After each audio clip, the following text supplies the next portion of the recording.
Hey everybody, I'm Lindsay Adler and I'm a portrait and fashion photographer based in New York City.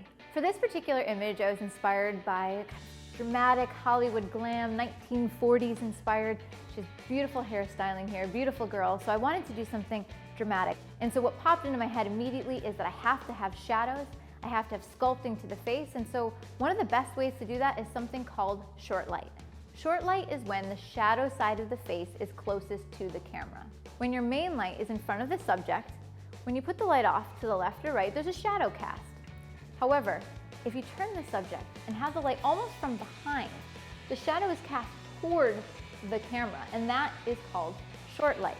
And the reason it's so dramatic is because it's going to show the most darkness, shadow, depth, and sculpting for this particular type of photograph. I'm going to build this lighting setup with two Speedlights. The first Speedlight here is the FlashBender 2 XL Pro.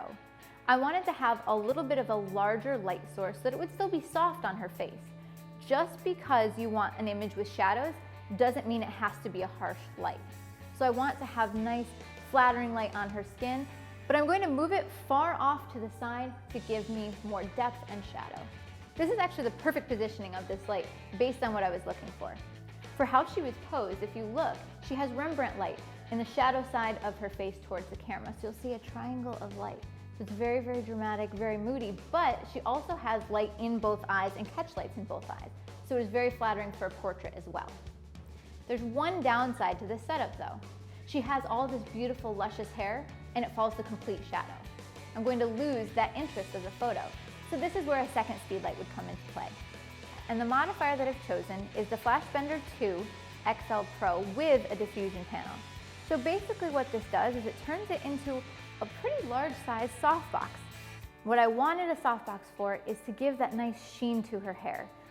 The larger the light source is relative to the subject, the softer that light is and the more it'll wrap around. So I've brought it in very, very close to make it large relative to my subject. The diffusion panel is going to make it very, very soft, but the last part of getting this right is just what angle do I want this additional Speedlight to be at.